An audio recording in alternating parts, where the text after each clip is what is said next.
Let's go. I'm just telling you to fight for your dreams, but it's not what it seems. Man, it's hard to be seen when everybody wants to be king. Yeah, they all wanna ring. Yeah, we all wanna be free. So show me what you got, what you bring, how you fight in the ring, how you take a fucking swing. What's up, guys? Master Styles here, welcoming you back to Inside Gaming, your go-to source for all things Eternal Evolution. Today, we're going to be talking about the new hero coming to the game.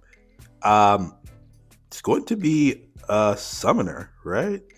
Which, at this point of the game, we don't need another summoner. We don't need anything summoner for right now. I think we're good for another 2 months. But again, they decided they wanted to add Wukong to the game, right? Okay, cool. Sound more like a collab than it is actual new hero, because Wukong is very known. He does have illusions, so that's what his summons are going to be. I know people are wondering where his summons are.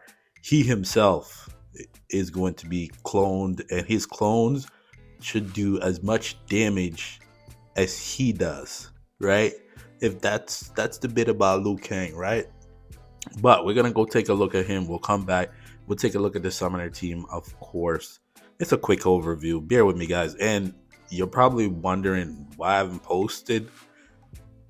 On my end, I've tried to record the Cervelli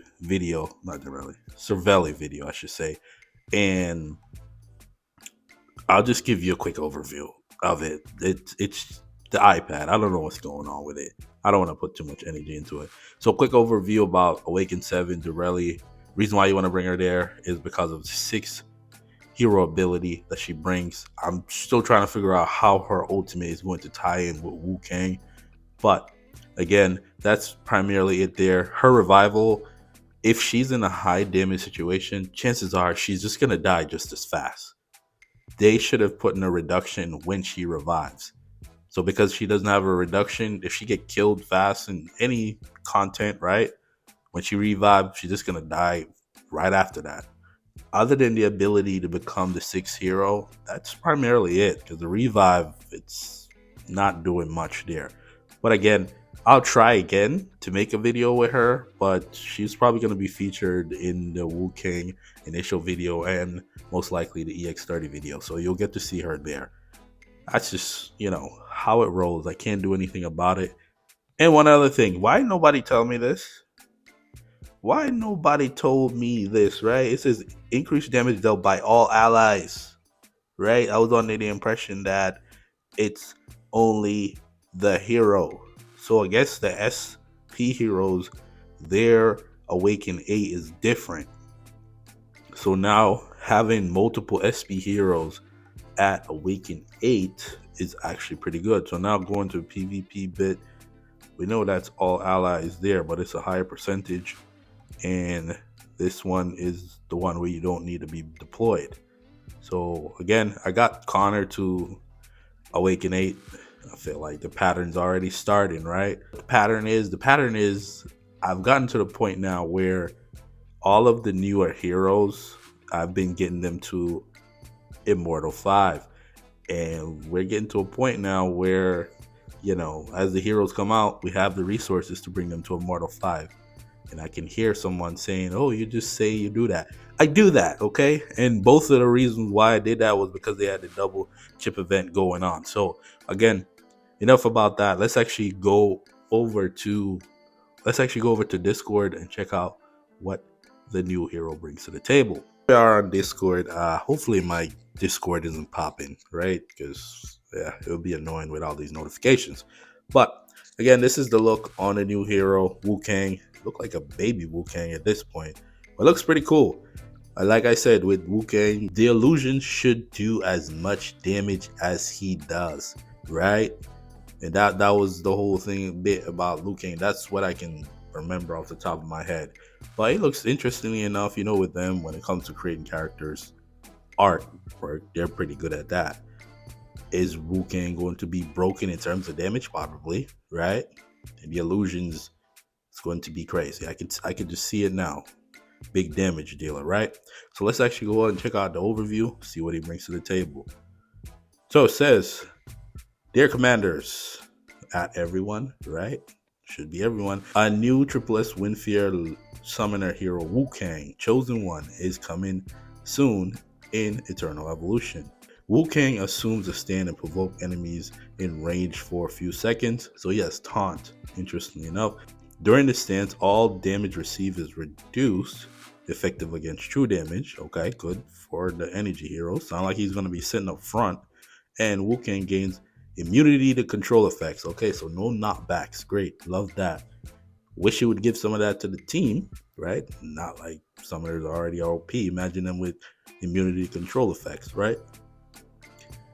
While also dealing damage to enemies around equal to a percentage of attack per second. Interestingly enough, after this stance end, he attacks enemies in the frontal area. So you want to put him up front, I'm assuming, with his staff, dealing damage equal to a percentage of attack. So the damage from the staff deals additional damage equal to a percentage of all damage received during this stance. It seems like he's going to call all the attacks to himself and then release all of that. Interestingly enough, okay. Before damage reduction is applied. And also has Lifesteal. So he has Lifesteal, Taunt. Okay. Not really seeing much here, but the damage may be big from that soaking up damage. Kind of remind me of, Black Panther, when he takes a lot of damage and he disperses it. Yeah, I know it's not Black Panther, but that's just the example I wanted to give. Hero characteristic, illusions. Like I talk about the illusions, which is most likely going to be able to do the stance too, maybe, right? Because the thing about Wukong is that his clones can do the same thing that he does. So imagine if there's 3 of them and they're all standing in the front, they just all consuming damage, and then they release the damage onto the enemy team, which could be devastating. And hero overview, key summoner. Okay, cool. I'm looking for big damage. That's what I'm looking for. Not like they need it, but let me hop back over to the game and I'll talk a little bit about the summoners. All right, so now we're back at the game, and I was going to try to show you guys what the problem is with the summoners, but let's just look at them here. Right, so PvE, you can go with Trojan. Let me pull up the summoner here. Or you can obviously go with Ampu, depending on the situation. It's very situational. Amat, you pull her out if you just need to, like Twilight Lands, you need to take out the enemies fast. Just take out Sif and put Amat in there, get the execution going. That's kind of the thought process there. I'm not going to really use Jaxity. Don't really see myself using that. But for this year, let's just go back to that. Thing is, when the summoners hit a wall, I call it a wall because the enemy has high defense, right? When the enemy has high defense, then they tend to struggle with that. And I would show it to you here, but I know this thing is going to shut off, so I'm not even going to go through that. But again, we're going to go over to PvP here and take a look at what the summoner team could potentially look like, right? But again, I think that's where he comes in. He's going to do the big damage. I didn't even do my fights here, right? Now I got to pull up the summoner team.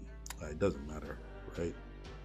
But this here is just the small. Actually, let's talk about this first, because it's gonna go 2 ways. All right, so this here would primarily be the small summoner team, right? You would take Durelli out, and chances are you can put Wukong in this team because he'll now actually draw in all the attacks, right? Another thing we could do is actually, which would be interesting, which I'm crazy like that, take him out, right, and put this. I'm just theory crafting. Leave me alone. I can hear it. Put Teresh, throw him over there in the enemy line, so that way they turn the other way. So instead of facing while these guys over here are doing whatever they have to, Teresh will throw him over there, and then they have to now turn around because he's gonna be calling the attacks to himself. That's just a theory. Leave me alone, okay? But let's go back to the small summoners here. Of course, Durelli, Dexity have a tough time sitting up front. Would serve there, but that's just the small summoners there. Again, having this guy back here, Trojan, is just to increase your damage and help out with the survivability those first few seconds there. But again, against the large summons, they're just gonna get destroyed. Let's just be honest here. But let's just go to the large summons here. So we got Durelli, Got the bug gear on, of course. And Deji, of course.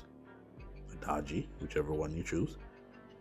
Anpu, and who's gonna sit up front? You can actually go Trojan up front because again, you have that few seconds there, and I'm forgetting the person I'm forgetting now. I'm remembering who I was forgetting for a second there. Alu, right? Put Alu up front. I wouldn't put Serve up front, but this is primarily how I would run it right here. Of course, wherever Durelli is, you want to put them on the opposite side because that Duragon could be very devastating. Actually, I would do it this way because I want Duragon to land right on top of Anpu, right? That would be the best way to go about that. But this is the team here. Now the question is, who do you remove? You could remove her, right, and put her on a small summoner team. That way you will be able to run the small summoner team. But again, you could take her out. That's just an option there. Leave me alone. I can hear it, right? But this is primarily it. It puts us in a situation where I want to keep Anpu around for PvP because of the HP manipulation. It's huge. Big stuns, the removal of invincibility, of course, the damage. I think it's critical damage reduction, right? That you gain for 8 seconds. That's huge there. Of course, Serve constantly killing off our large summons. I don't still understand why she does so much damage to them, but it is what it is, right? So again, what if you don't have Surveil Awaken? You have the 5-man team. This is where it gets difficult. It really is.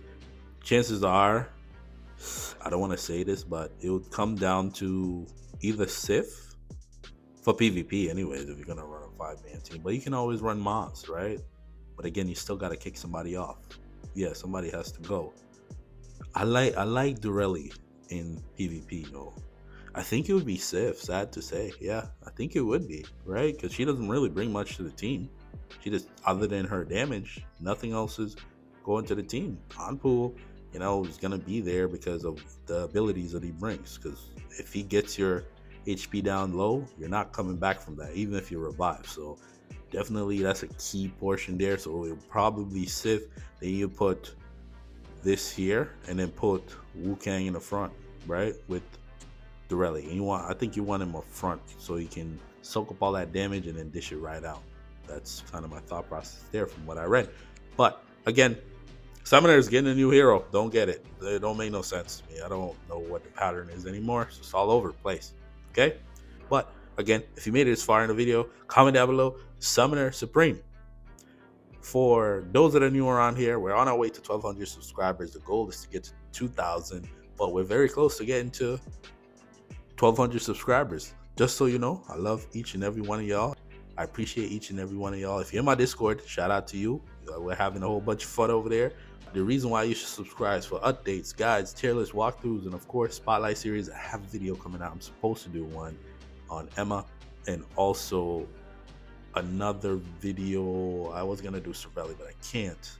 And for the newer players, make sure you check out the Fun to Play series. Eventually, it'll come back once, maybe around March or so, right? We'll go back to the beginning of the game, see what's happening over there, and pick out which heroes we should start with, and do that series again. See how far we can get.